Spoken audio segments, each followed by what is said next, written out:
please welcome Anjelah Johnson Reyes.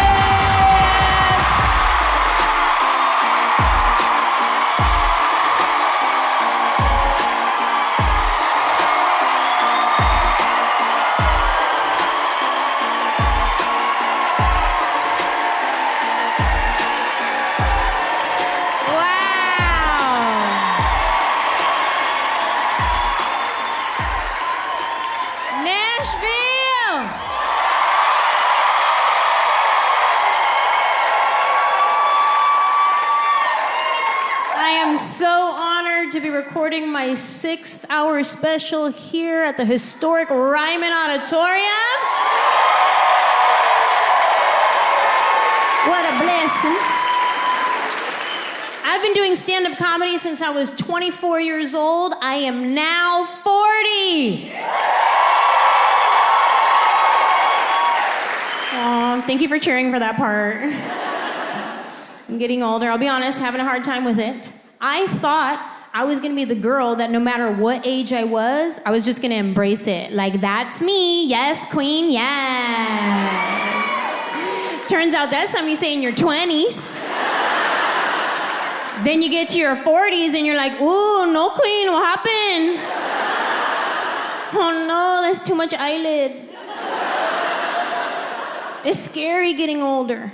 It's scary for women getting older. Because men, if you get gray hair, that's sexy. That's salt and pepper. Hey. Women, we get gray hair and it's like, oh, what happened? That's not fair. I gotta start changing some things about my life. I can't keep shopping at the same stores I used to shop at. Like Forever 21. No, you're not. Turns out that was a lie. I cannot be in line behind some 21-year-old buying the same dress as her. She's out here living her best life. I'm trying to remember to take my vitamins. We like the same dress for different reasons. She's like, ooh, has pockets for my ID. I'm like, ooh, pockets for my Tums.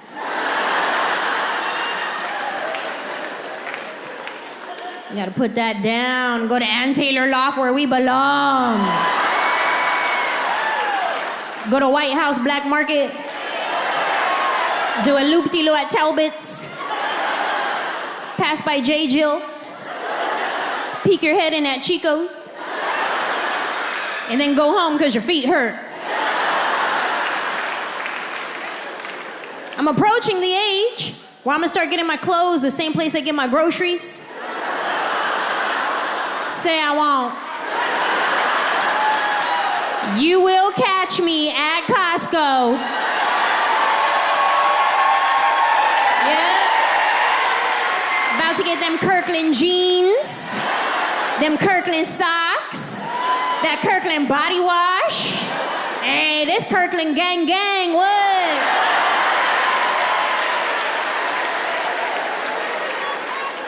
It's about to be my new Tuesday.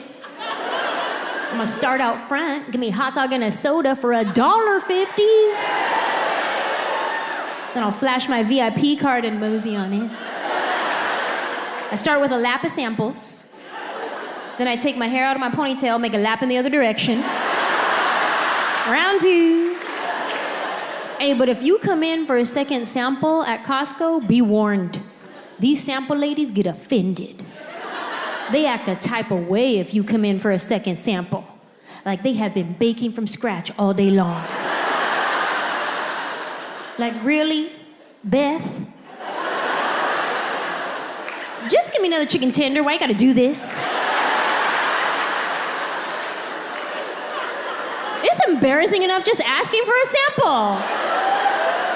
It's embarrassing, right? Because you have to pretend like you've never heard of this product before.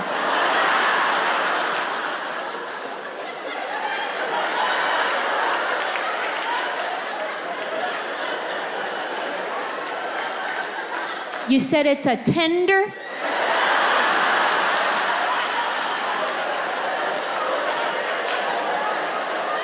And you dip it?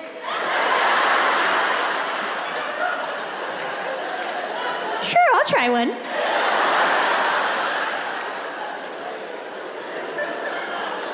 I be coming up with lies just to get a second sample.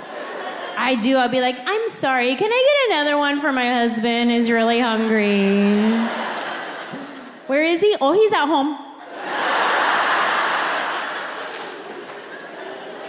I forget that I'm a little bit famous and sometimes people recognize me because one time I came in for a second sample and the sample lady was like, I've seen y'all. I was like, on TV? She goes, no, this is your third time. Mind your business, Beth.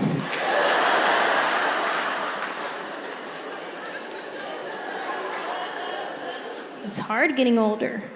There's too many acronyms to keep up with now. Like my friend texted me the other day, she was like, TLDR. I was like, what's that? She said, too long, didn't read. I was like, oh, well, too short, didn't understand. I know BRB and LOL, that's it. And I have come to realize that I am far too generous with my LOLs. LOL has become a common courtesy. It's just a thing you say. Like another common courtesy, if somebody's next to you and they sneeze, what do you say? Bless you. But are you really blessing them from God? No, it's just a thing you say. When your friend texts you and they're trying to be funny, what do you say? LOL.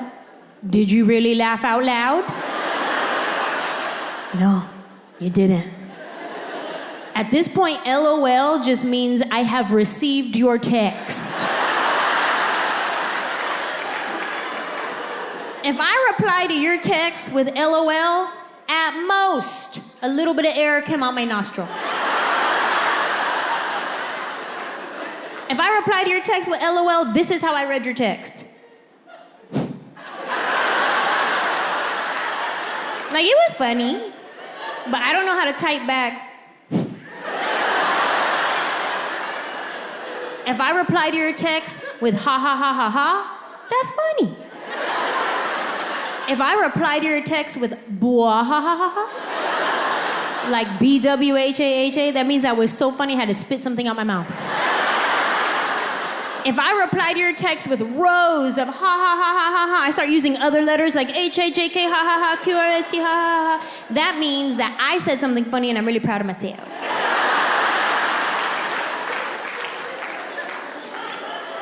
It's hard getting older.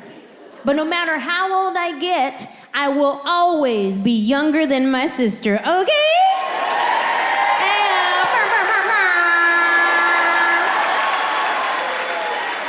I am my sister's little sister. Any other little sisters here tonight? Little sisters? Yes. Dare I say the little sister is the best sister? Probably because the older sister is exhausted from having to raise the rest of us. Right? Because when mom was at work, she had to cook, she had to clean, she gave herself spanking privileges. My sister was stressed out by the time she was 13.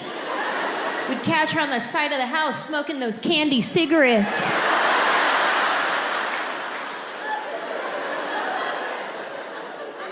There was a dark period of time where she was going through about 6 packs a day. Probably because those things only had 1 puff of smoke in each cigarette. Those were some wild times, man. We'd be at the ice cream truck ordering fake cigarettes, fake chewing tobacco. I was 9 years old doing lines of lemon salt on my hand. Wild. I am my sister's little sister. We grew up best friends. We're still best friends. I talk to my sister like 5 times a day, which is great for me, not so much for her because she has a real job. And I call her when she's at work, so she answers the phone in her work voice. Hello. I go, hi. What's up? Oh, nothing. What are you doing? I'm working.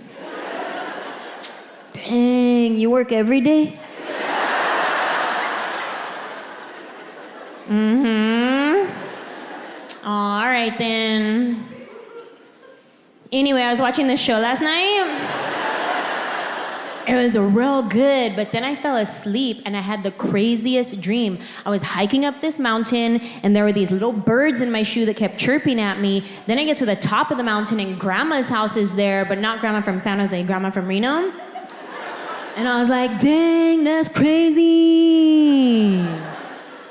Anyway, what are you doing? Still working.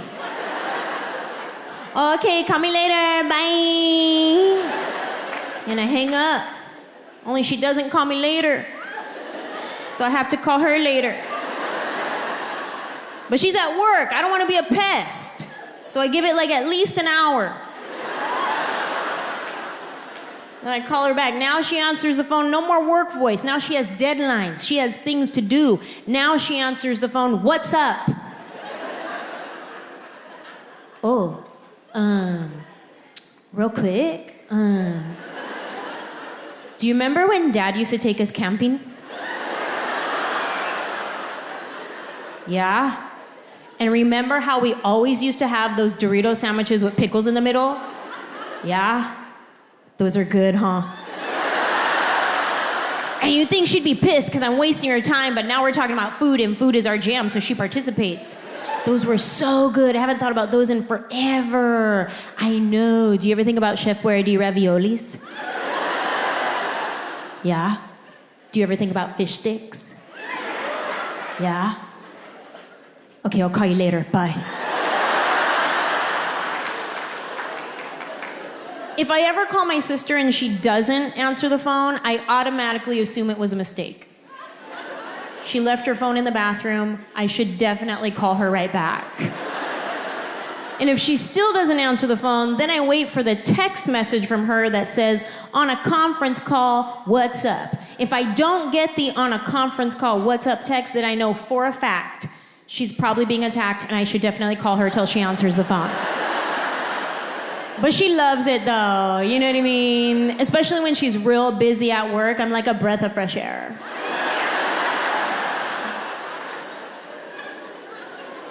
Sometimes I call my sister and we don't say anything at all. We're just on the phone. And my husband doesn't get it. He's like, what are you doing? Hang up the phone. I'm talking to my sister. But neither one of you are saying anything. Yeah, because we're thinking about what we're gonna say next. I love hanging out with my sister. We hang out all the time. Although it's been difficult over the past few years because of the pandemic. And I find it funny that everybody experienced it differently depending on what part of the world you live in. Like I remember when things first started going down in 2020, we were watching the news and it was like everybody in Italy was dying. Everybody in Spain had to stay in the house. Everybody in Florida was on spring break whole time. Just wildin'. I don't even know if they heard about COVID. Cause they were at the club every night like, hey, I'm a savage, yeah. Blessy, blushy, blessy, yeah. And I was at home watching the news like, Florida. What are you doing? You're embarrassing us. I remember when things started getting real serious and they were like, all right, nobody can go to work, only essential employees. And first of all, let's give it up for any essential employees that are here tonight. We thank you. We appreciate you. We are grateful for you. Whether you were in the ER or at Trader Joe's. It was a scary time. We didn't know what was happening, and you put that Hawaiian shirt on and you showed up. We appreciate that. It was an emergency. I needed my honey sesame cashews. They said only essential employees can go to work. So in my mind, I was visualizing all these high-rise buildings empty, cubicles empty, offices empty. It did not compute in my brain that that also meant TJ Maxx was closed. Because I went to TJ Maxx and the doors were locked. And I was like, what's this? They said it's a world pandemic.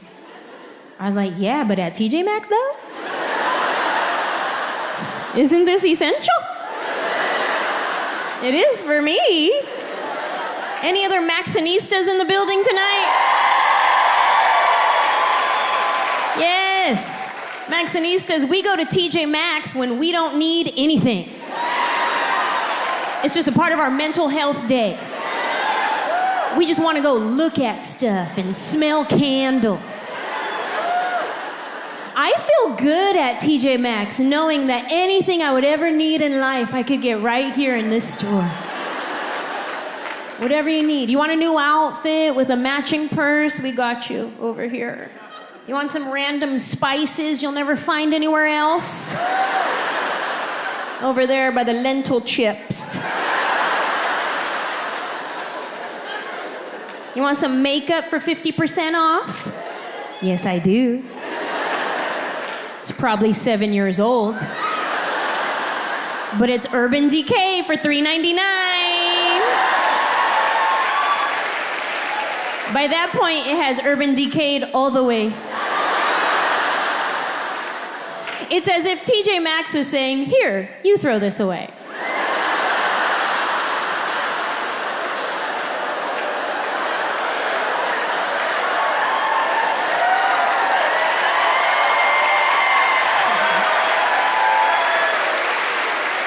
I love TJ Maxx. But they always get me at the end in that zigzag register line.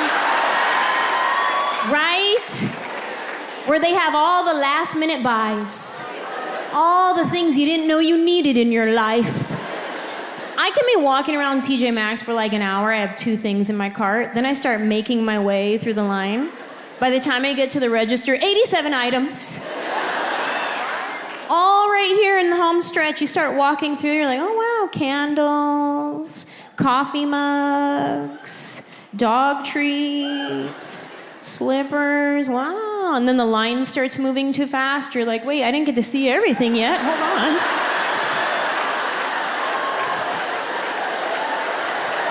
I just want to smell that candle, excuse me, sorry about that. Ooh, God, no, blech, don't smell that, it's bad. Ooh, don't do it.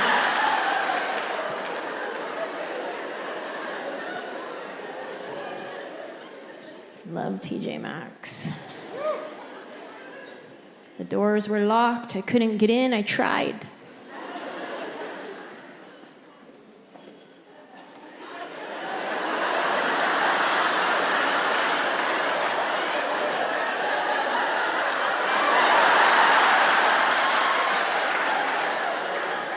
It's 2:00. This is getting serious. A lot has changed since COVID. Globally, on a world scale, things have changed. But even individually, in our own lives, we have all experienced change in some way. Like, I know people who have quit their careers, quit the gym, quit their marriage. A lot of divorces in 2020. People were like, whoa, whoa, whoa, I didn't sign up for all this. Actually, you did, till death do us part. Yeah, but every day, though?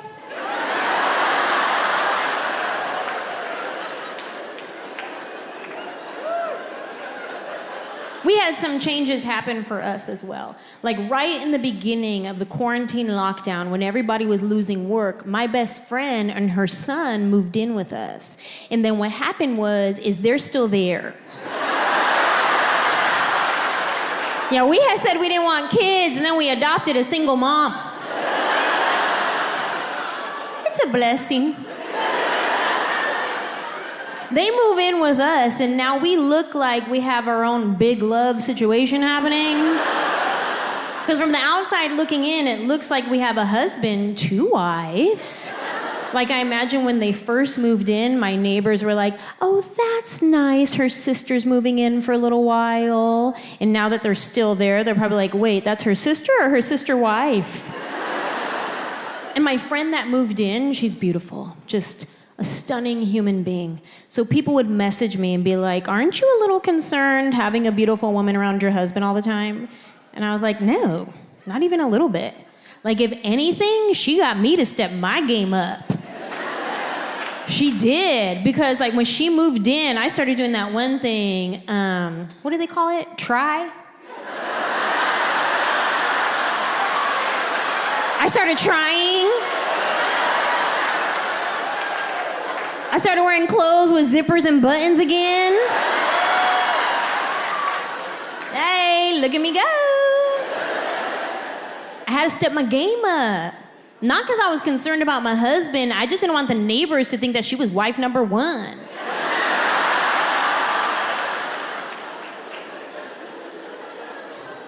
Her son Elijah, he was 10 years old when they first moved in. And he's used to being parented by one person, a single mom who's doing the best she can. So he knew how to work the system.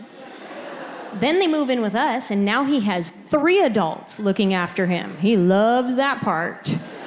And we all have a role in the house. Penelope is his mom. She tells him what to do and what not to do because she's the mom. But if he doesn't listen, that's when my husband, Tio Manuel, steps in. Tio Manuel is like the law of the house. Yes. And my role is I'm the snitch. Say I won't. I'm the one that's like, oh, are you supposed to be watching YouTube videos before school? That's interesting.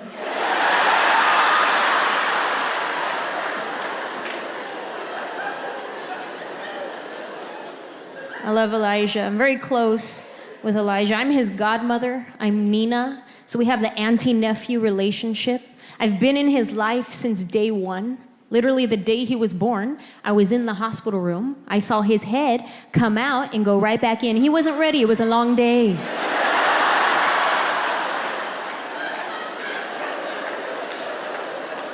I love Elijah. We're very close. He's my godson. But something happened. When they moved in, our dynamic shifted to be more like siblings who fight. And I realized we were both fighting for attention. He's used to having his mom's attention all to himself. Then they move in with us, and I'm like, my best friend lives with me. We're gonna hang out every day. This is gonna be great. So now I'm the thing in his way. But he's also the thing in my way. He doesn't have siblings, so he doesn't know how to share. I don't have kids. I don't know how to share. So now we just bump heads. Sometimes Elijah and I will have good conversations with each other, but other times I just see him in the hallway and check it.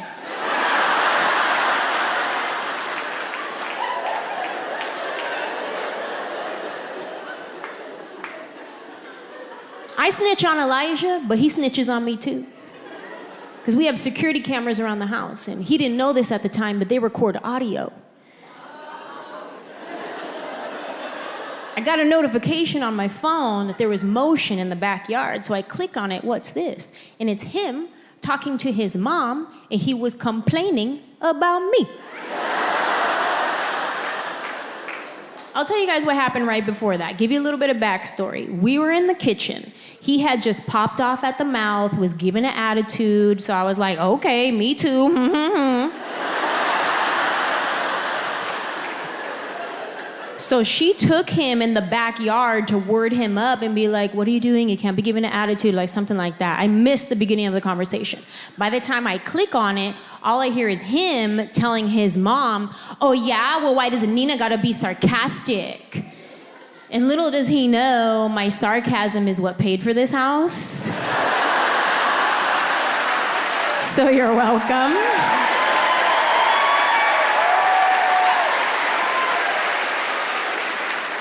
But now I have to chime in on my camera speaker.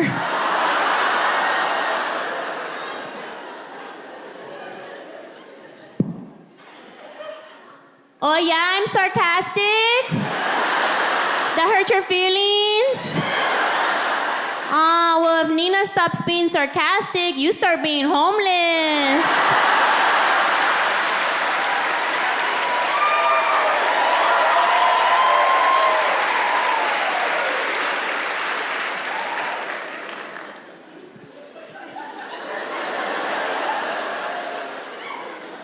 We had another big change happen for us because I was born and raised in California. Spent my whole life there. Thank you. So never did I imagine that in the middle of a pandemic that I would be moving to Nashville, Tennessee.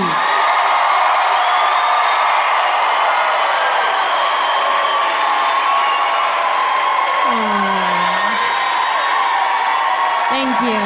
Listen, that's very kind of you to cheer for that. Because I am well aware that people from Nashville do not like Californians moving here.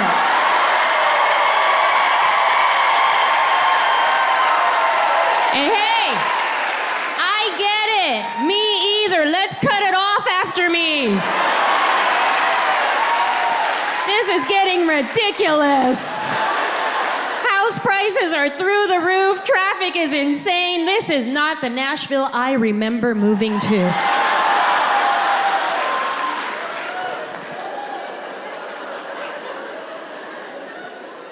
I'm learning a lot being a California girl living in the South because it's different here. I've learned when I go to a restaurant, if I order an iced tea, it automatically comes with 3 pounds of sugar in it. Y'all call that sweet tea. We call it diabetes.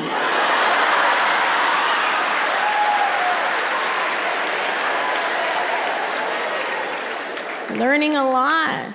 Very simple things. Like when I'm in Los Angeles, if I go to a store and they're like, "Can I help you find anything?" I'm like, "I'm okay." And if I'm feeling really friendly that day, I'm like, "I'm okay, thanks." That's it. That's where it ends. Then I got to Nashville. I'm at TJ Maxx one day. I can hear the ladies in the row next to me. "Can I help you find anything?" "I'm all right, but thank you so much for asking." "It's my pleasure. It's a beautiful day outside." "Yes, it is, but they say it's gonna rain about 3 o'clock. Make sure you get home before the traffic is gonna be a mess." "Bless your heart."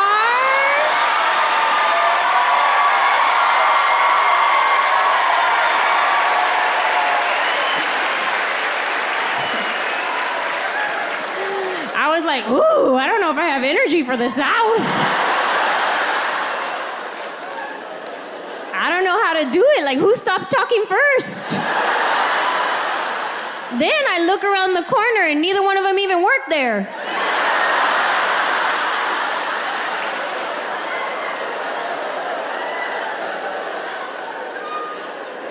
And then somebody told me this. They were like, "Hey, when people say bless your heart, they can mean it in a good way or a bad way."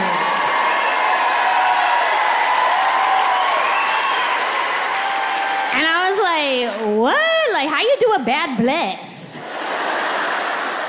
And they're like, "No, trust me, sometimes that's not what they mean." So now, anytime somebody tells me bless your heart, just to be safe, I reply with, "Bless your heart." "Yeah, I wish you would bless my heart." "Bless it again, go ahead."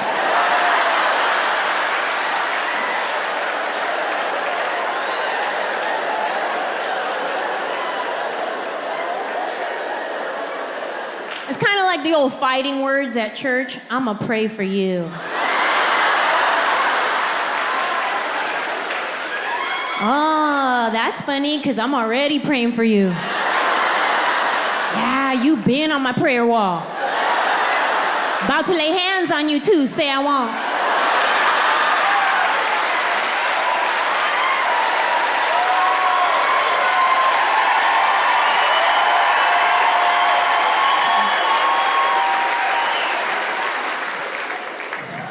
Learning a lot. When we first got to Nashville, we were trying to figure out what part of the city we wanted to live in. Like, where do we fit in? Where do we vibe with? Finding out this county has good schools, this county doesn't. This county believes in COVID, this county doesn't.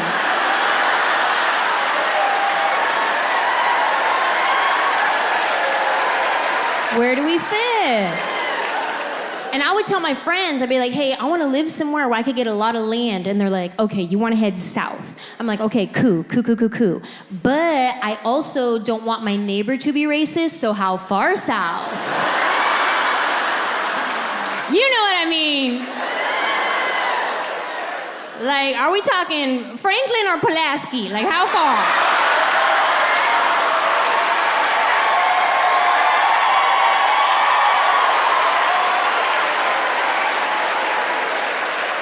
Because when you get to the deep, deep south, it's scary. I've seen movies. I'm not trying to do that.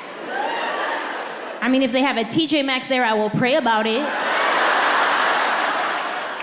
And I'm a good neighbor. Like State Farm, I'm there. I love my neighbors. I'm the one that has everybody's phone number. And if I haven't seen you in a while, I will send you a text. Are you good? Do I need to do a welfare check? I got your back. Because I love my neighbors. Every holiday season, I'm gonna get my neighbors a gift. Not the whole neighborhood, just the houses I can see from a front window.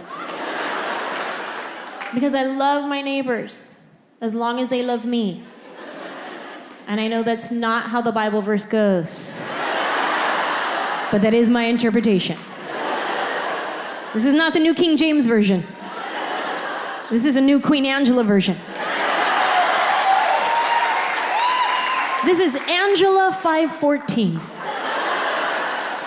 Do unto me as you want to get done.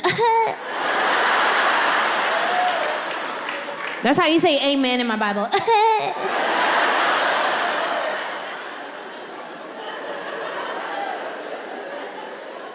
You could come to my Bible study.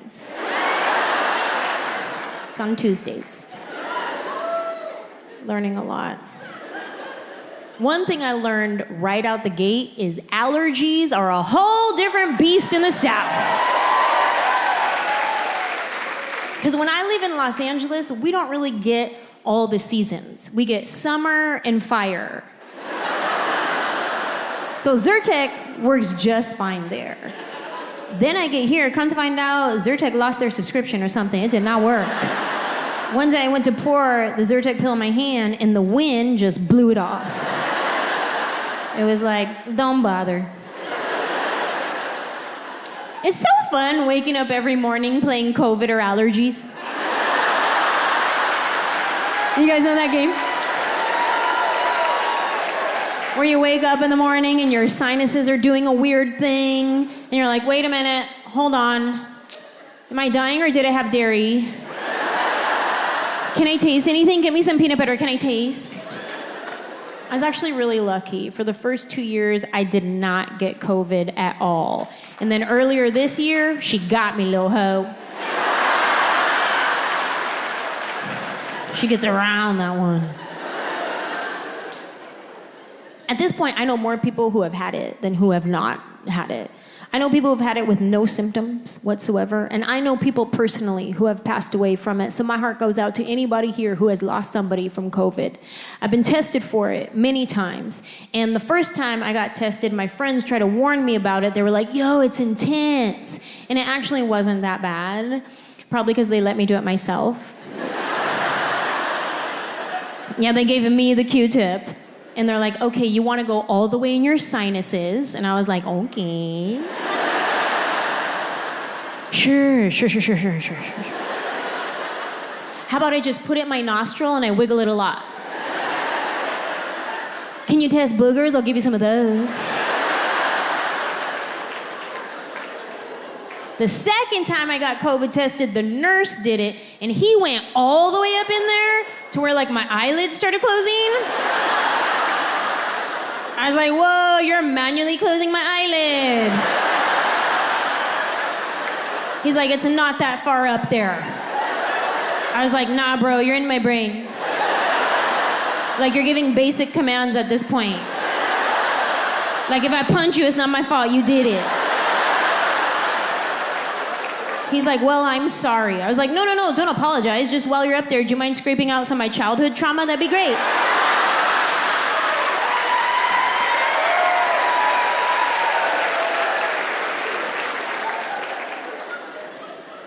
Could you imagine if that was a real option? Get your childhood trauma scraped out with a COVID test. You'd catch me at the CVS pharmacy drive-thru like once a week. They're like, can we help you? Hi, I'm here for my COVID test. Also, when I was 8, my mom forgot me at the store.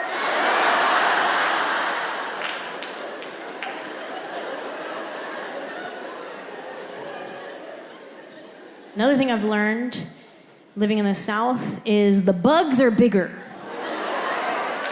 Y'all got some Nashville geographic stuff happening here. Like in California, we have bugs, but our bugs are cute. Then I get to Nashville. I went to get in my shower one morning. There was a spider in my shower. Now this spider was so big, I thought I was interrupting him. I did. I went to open the shower curtain. I was like, oh my God, I'm so sorry. I didn't know anybody was in here, my bad. He was big and he was furry too. Yeah, I didn't know if I should brush it or smush it. I didn't know. He was so furry, he had dander. Ew. I need my Zyrtec pill just for the spider dander. I was like, sir, the Head and Shoulders is right there. Help yourself. If I ever have to kill a spider that big, I am morally conflicted. Because at that point, that's a pet. Put a collar on that thing, that's Bubba. Bubba had plans that day. He was just getting started, he's in the shower. That's messed up. If you ever have to kill a spider that big, you could hear the crunch. And if you hear the crunch, you know that thing had a soul. That's messed up. I used to kill any spider or bug that was around me because I don't like bugs at all. But over the past couple of years, I have this newfound respect for nature and insects. So now, if I ever see a spider in my house, what I like to do is scoop it up in a container, take it outside, throw it in a bush, and then immediately go like this.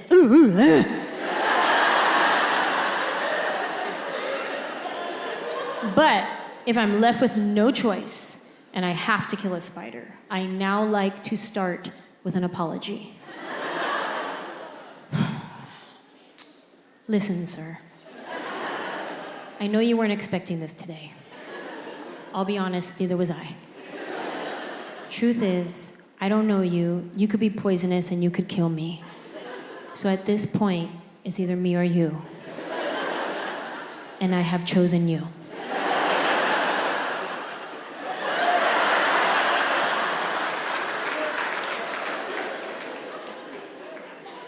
There was this one night, I was home alone, by myself. Because that's what home alone means. And I was watching The Night Stalker. Did you guys see that one?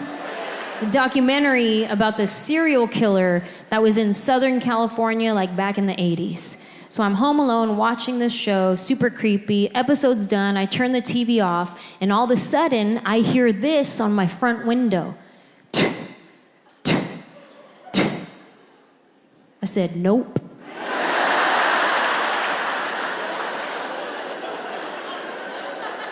I ran to my room. I put on every piece of clothing that I own. I said, if he's gonna try to assault me, he's gonna have to work real hard.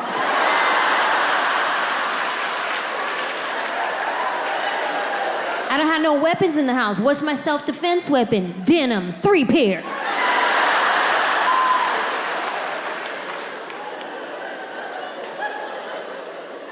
After a while, nobody came in the house, but I kept hearing the noise. Finally, I go to the window, I move the curtain, and I look outside, and it's not a psychopath trying to kill me. It was a mosquito. The size of a bald eagle. Or maybe it was a cicada. I don't know. I never seen a cicada in my life, but everybody kept telling me, oh, it's cicada season. Maybe it was one of those. Maybe it was a mix of both. Maybe it was a muscata. I don't know. Some Nashville geographic stuff happening. This was the kicker for me, though. There was one night I was driving home, and I'm pulling into my driveway, and what do I see? A snake slithering across. That's where I draw the line right there. That's where I was like, all right, you know what, Nashville? Bless your heart.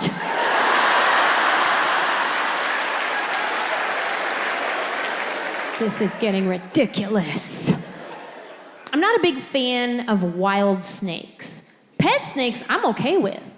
Like, if there was a snake right here and he came with a cosigner, like he came with a guy that was like, oh yeah, that's my pet, he's cool. I like that snake, that's a good snake. Him? I don't know him. He probably had that snake since he was a baby. He probably just ate a baby. Pet snakes, I'm okay with. Like, you know how sometimes you go to a real touristy area and there'll be that one guy with like a 100-pound snake around his neck, and he's just walking around. He's like, yeah, you want to take a picture with my snake? I'm like, I'll do it. He's like, all right, $20. Yeah, I don't need no picture.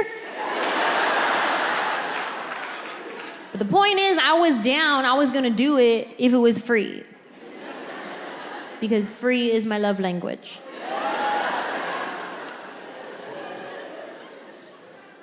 Learning a lot.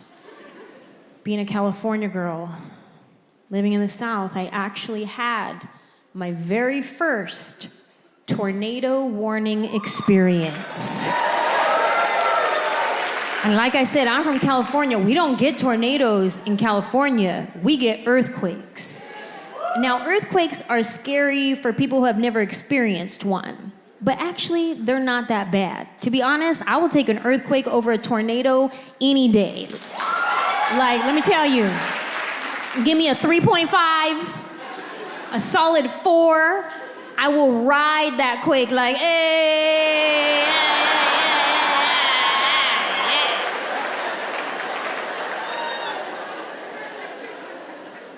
But a tornado, though?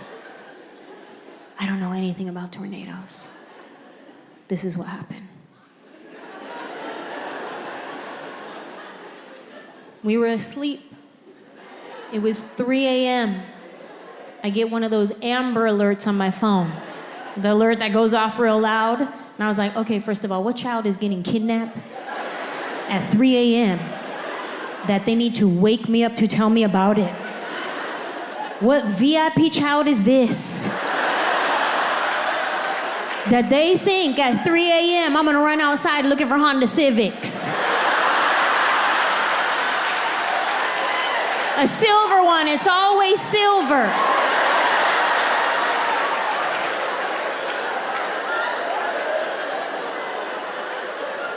I check my phone. Whose kid is this? And it says, tornado warning, take cover now in a basement. Ooh, my heart started beating so fast. I said, oh my God, do we even have a basement? I don't even know. Because I'm from California, we don't do basements in California. That's dangerous because there could be an earthquake. I wake up my husband, I was like, babe, we got an alert on the phone. It says there's gonna be a tornado. We gotta go in the basement. Do we have a basement? Now, my husband is an Army brat. He grew up everywhere. He spent a lot of time in Kansas, and he was like, oh, we used to get these all the time. Don't even worry about it. Just go back to sleep.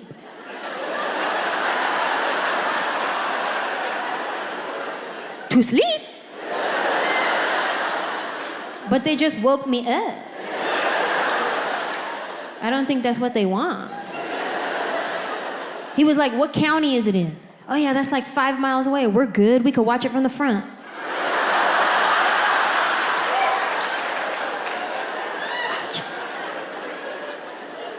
He went back to sleep.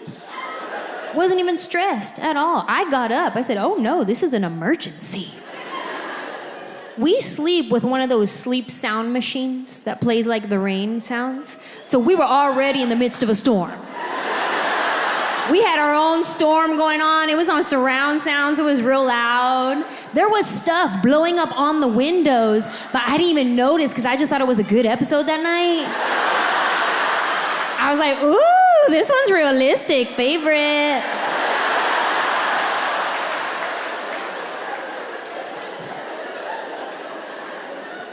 I get up, I turn the sleep machine off, and that is when we can hear the tornado sirens outside.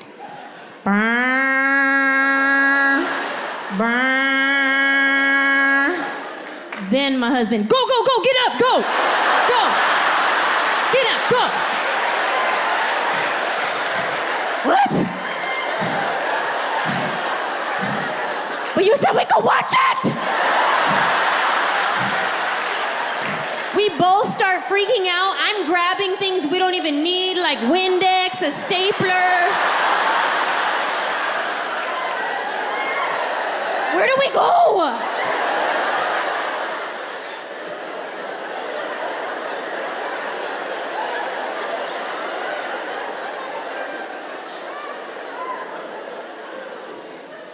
Turns out we do have a basement.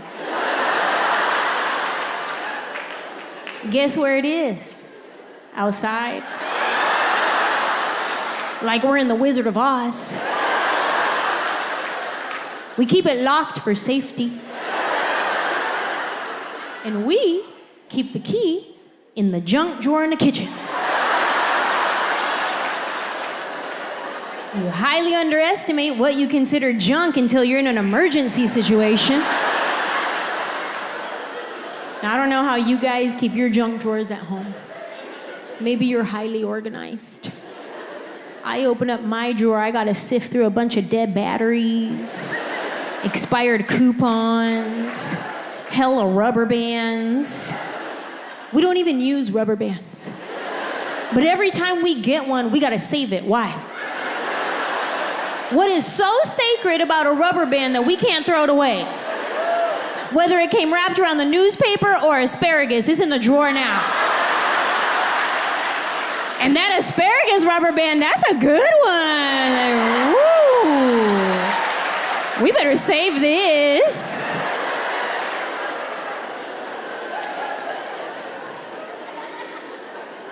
Got about 86 keys in here. We don't even have 86 locks. Finally find the basement key. We go outside, unlock the door, get down into the basement, and that is when we realize that we are fully unprepared for this situation. We have no emergency necessities down there. No water, no food, no batteries, nothing. Just me, my husband, and hella spiders. And they were all looking at me real suspect-like too. Like they recognize me.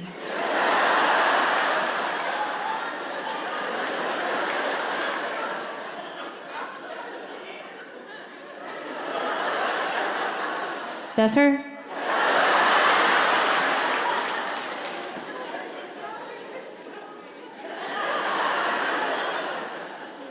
Listen, ma'am. I know you weren't expecting this today.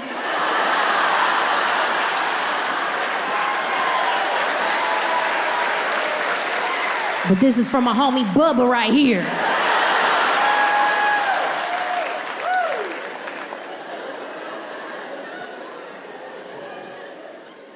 While we were trying to figure out what part of the city we wanted to live in, my husband and I were staying in a studio apartment.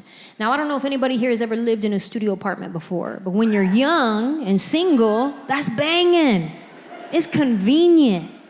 Like, you'll be in your living room watching TV, you're like, you know what? I'm tired. I want to go lay down in the bedroom. Boom, already there.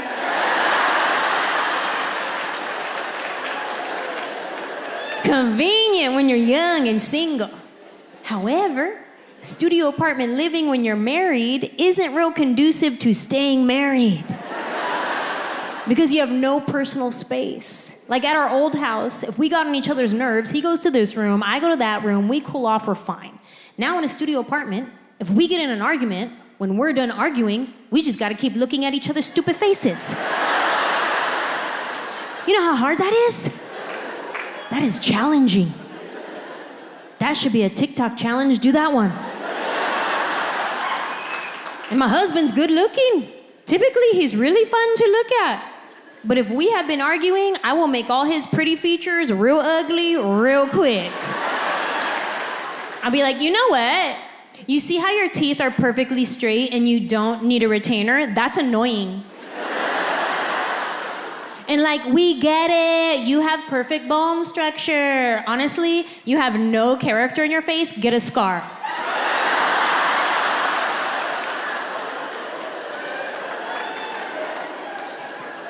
If we get into an argument, my husband doesn't want to call it an argument. He wants to call it a talkament. Just the fact that he wants to call it a talkament, to me, now we're in a full-blown argument. He wants to call it a talkament because he wants to talk it out. Let's get to the bottom of it. Let's get to the root of the problem. And when my husband talks it out, he likes to talk in circles. Circles are his favorite shape. He likes to say the same thing he just said, but a little bit differently. Because he's talking it out. And when my husband talks it out, he likes to ask a lot of questions. Questions. He thinks he's being inquisitive. I think that I'm on the stand and I need to defend myself in a court of law. Questions. Yeah, I know you said that, but why? No, I know that's what you said, but why? I don't know why. Yes, you do. Objection, badgering a witness. He's like, overruled, but why? No, I know that's what you said, but why? Because that's how I feel. Okay, that's your feelings, but what's your facts, though? That's how you feel, but what are your facts to support your feelings? Oh, you're stupid, that's my facts. And it's not that my husband is stupid. It's just that I don't know how to talkament. I can start in a talkament. We're just having a conversation. We're both calm until he triggers me, which is like sentence number 3. And then next thing you know, here come my emotions. They weren't even invited to this party, but they showed up, all pedo, ready to say some stuff. The more questions he asks, the more worked up they get. Questions. Next thing you know, here go my emotions out of my mouth. And when I'm in an argument, my words come out like little shanks. He's over here trying to talk him in, and I'm just like,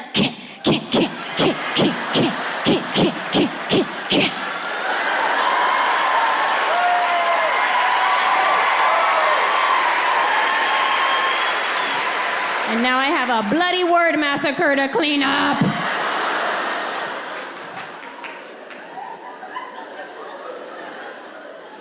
Sorry. I didn't mean it. I was just trying to win.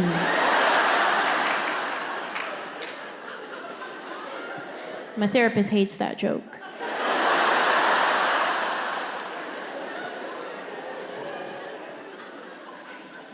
I am working on it, though. I am working on my communication. I wish I could be more like my friend Maya. She's so calm, cool, and collected all the time. One day I asked her, I was like, girl, do you ever get in an argument with your husband? She was like, yes. She started telling me about an argument they got in, and he had said something to her, and she was like, okay, see, when you say that, it makes me feel like what you're saying is I'm doing it wrong. And then he was like, oh, no, that's not how I meant it at all. I'm so sorry it came out that way. That was their argument.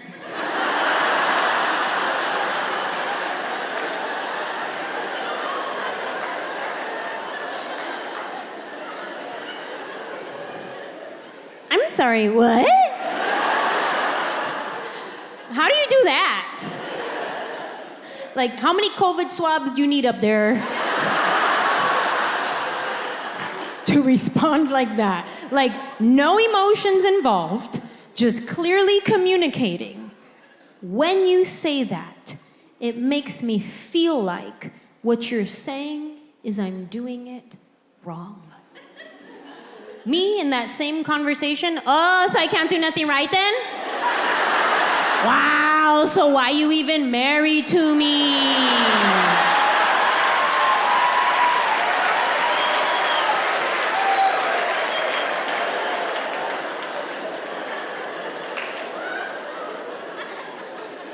I'm working on it.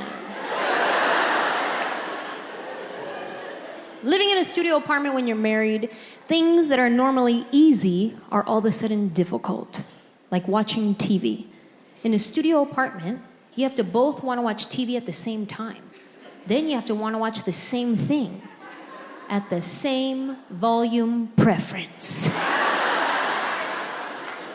Now, I don't know if my husband is hard of hearing, but to him, if the TV is not at volume 85 or above, it might as well be on mute. God forbid I bring the volume down to 65. He will passive-aggressively put on the captions.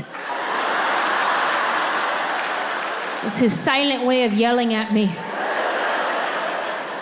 If my husband cannot feel the vibration of every word coming out of the TV, not loud enough. And we watch different stuff. My husband likes to watch UFC fights and the Hallmark Channel. He's very diverse. He's into extreme violence and Candace Cameron Bure. Me, I just want to watch anything murdery, rapey. Those are my shows. All the crime shows. If there is not an investigation to be had, a bad guy to be caught, a soothing narrator voice telling me how the woman's body was dragged behind the building, then I don't want to watch it.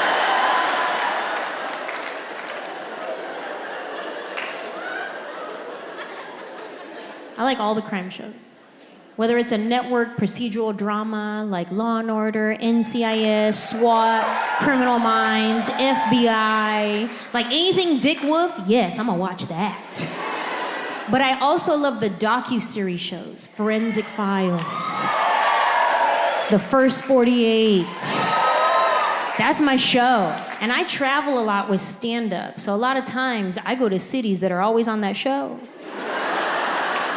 And I'll arrive in that city and I'll be like, oh my God, I'm in Dade County.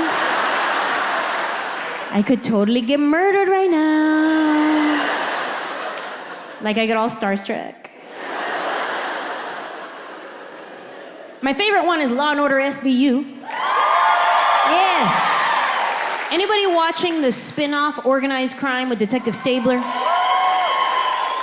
Let's talk about Stabler for a second. Christopher Maloney plays Detective Elliot Stabler. He was on Law & Order SVU for a very long time. And then he left the show for 10 years. And then he came back. Now, I don't know what he did while he was away. I don't know what they call that. Intermittent fasting, protein shakes, keto. I don't know what he did. But when he got on the scene, I got flustered. I did. I was like, oh my God, Stabler. Stop flirting with me. And the day after that premiere episode, he posted on Instagram that it was his 60th birthday. And I was like, wait a minute. Hold on. Do I have a crush on my dad's friend? What? That's weird, because Stabler could get it. Let's go, 60. Watching TV with my husband is difficult, but at least it's not watching TV with my dad. That is a whole different experience. Like if you come to the house and you start watching a movie with my dad and they say way too many cuss words, he gets real religious. God forbid they say the F word, he'll be like, oh, forgive them, Father. My dad's the guy who during an action scene, he is counting the amount of bullets coming out of a gun for accuracy. And the second they go over the allotted amount of bullets for that type of gun, he has something to say about it. You think you're just watching a movie. He's silently fact-checking.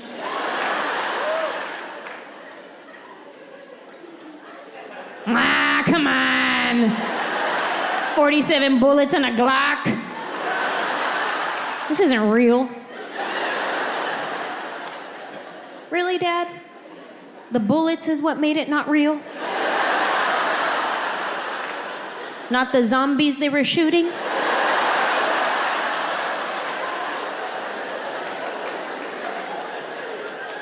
And why is it so awkward when you're watching a movie with your parents and a sex scene comes on?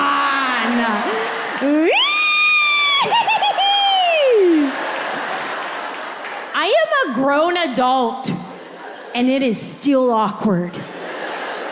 And my dad makes it even worse because he gets visibly uncomfortable. He starts shifting around in his seat. He's sweating, mumbling things under his breath, like, great, now they're gonna do it.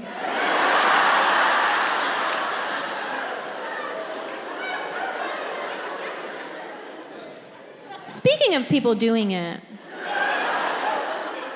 I have a story. When I was younger, in my 20s, I shared an apartment with my friend Vanessa, and her room faced the apartment building across the way. Well, there was a couple in that building that they liked to do the sex. With the windows open and the blinds open, like that was their jam. So anytime they would start going at it, she would call me on the phone in my room and be like, they're doing it again, hurry up, get over here. And I'd be like, ew, and then I go running over there. But by the time I get there, they already started closing the blinds and the windows. I'm like, oh man, missed it again. And not like I was gonna sit there and watch like a creeper, but it is kind of a sight to be seen. Like, are you guys trying to tell me that if you were walking down the street in your neighborhood and you saw your neighbors going at it in the front window, you wouldn't give it a look? You wouldn't be just minding your own business like,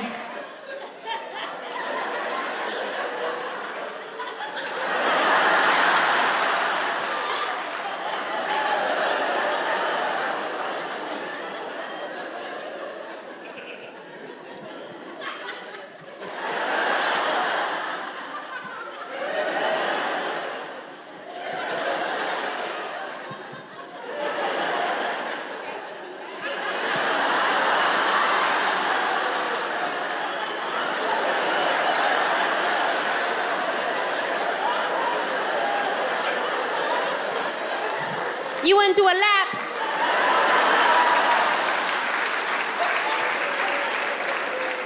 It's kind of like a car accident on the highway. You don't want to see a car accident happen. But if one is there, you're gonna assess the situation. Same thing, you see your neighbors going at it in the window, you just gotta assess the situation. Ah, we got a fender bender.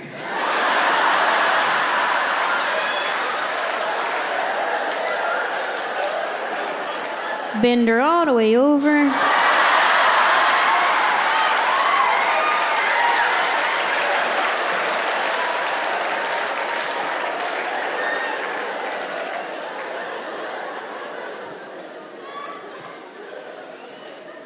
Living in a studio apartment when you're married, it's very difficult. But there is one good thing about it. I will say this, one good thing. We could only fit a smaller size bed in the apartment, so my husband had no choice but to cuddle me at night, which I love, but he hates because he says I'm the hottest person alive. And to that I say thank you so much. My husband says I'm like a furnace. Any other furnaces in the building tonight? Yeah. He'll get in the bed and be like, seriously, babe, you don't feel yourself? We like to sleep with the bedroom at sub-zero temperatures. Yeah. But I like all the blankets on, so I'm nice and cozy with my face a little bit cool. He likes no blankets on, just skin to air contact. Psychopath.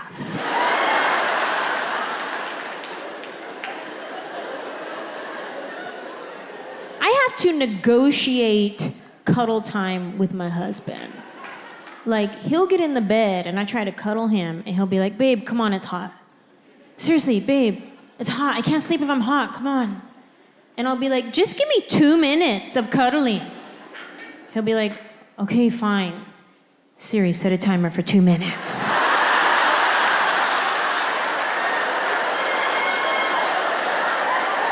And if he even tries to pull away before that buzzer goes off, I'm like, nice try, 30-second penalty.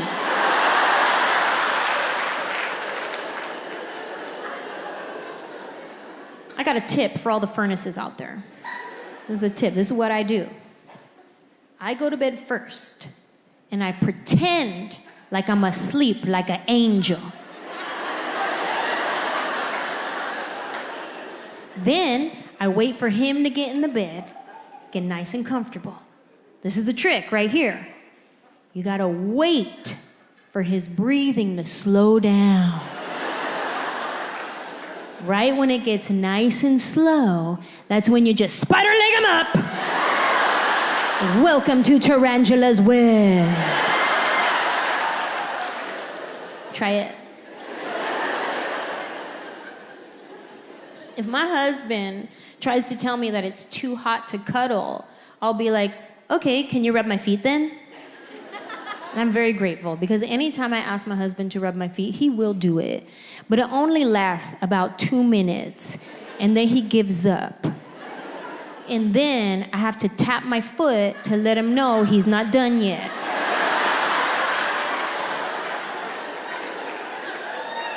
Hello? Boo-boo. It's not even time for your first 15-minute break.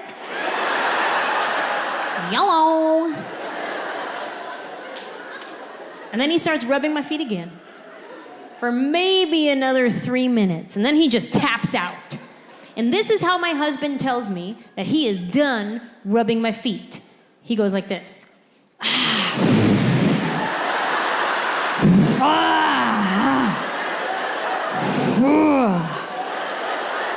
He gets the most aggressive hand cramp.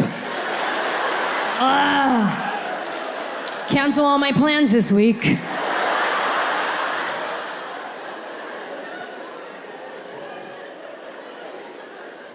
When I do finally get my husband to cuddle me at night, he likes to whisper sweet nothings. It's really cute. He'll say things like, I just want you to get off me. It's so romantic.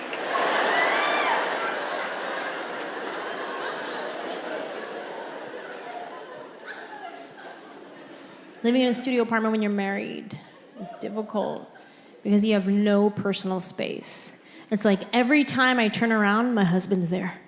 I turn around, he's right here. Turn around, he's right there. Like, whoa, weren't you just here? How'd you do that? Every time I turn around, he's there. It reminds me of a song I know called Total Eclipse of the Heart. You guys remember that song? Well, I felt like it was time for a remake, so I wrote some new lyrics. You want to hear it? Okay, I'll do it for you guys. But here's the thing. I need your help. I need you guys to sing all the turnaround parts. Do you know what I mean? All right, let's do a practice round. Okay, because only 7 of you knew what I meant. You guys do all the turnarounds, but nothing else. Practice round, here we go. Turn around,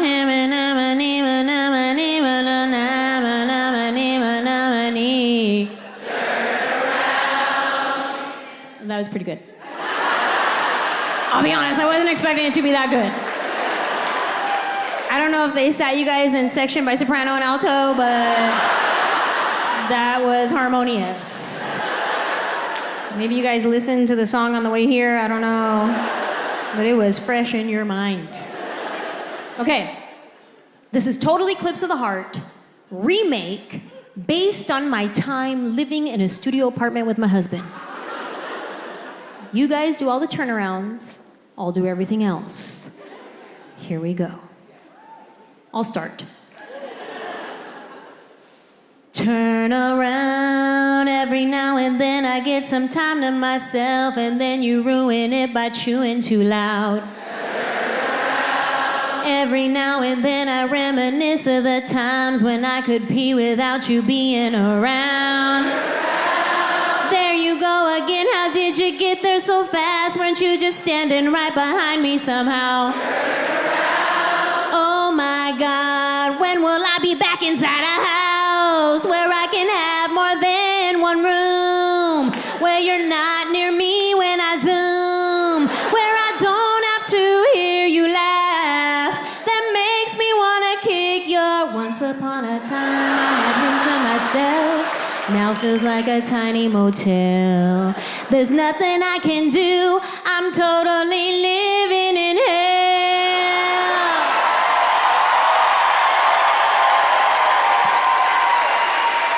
Nashville, thank you so much. I love you.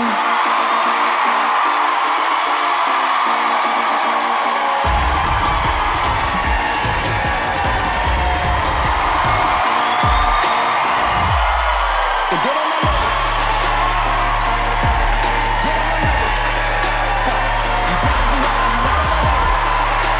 So get on my level. Don't care what they say, you not on my level.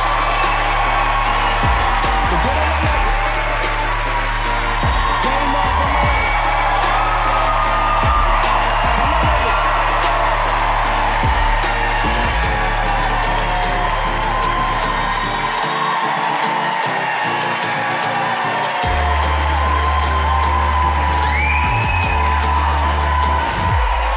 So get on my level. Get on my level. You trying too hard, you not on my level. So get on my level. Don't care what they say, you not on my level. So get on my level. Game up on my level. Pause for a hug break. You guys, look what I found that my husband was leaving behind. A very nice picture of me. No, it wasn't. Just, who cares, right? Bonzo has not seen it empty yet. When you moved and I got y'all, fan base in the back stall, trying to take pics with in my hand like damn y'all, it's a fam y'all, no new friends, my money tight, no loose ends, this creed y'all, that loose ends I built. There's no train that's more than 2 miles long, babe. You know the history of trains? I've seen trains. I've been on trains. I've never seen a train. So what do you think this is, a pretend train? So get on my level. Don't care what they say, you not on my level. We out here in the middle of nowhere, Arkansas. Game up on my level. If your Bass Pro Shop isn't this big, are you even Bass Proing? Now it's on my level. You not on my level. So get on my level. We made it to Nashville. Get on my level. You trying too hard, you not on my level. So get on my level. Don't care what they say, you not on my level. So get on my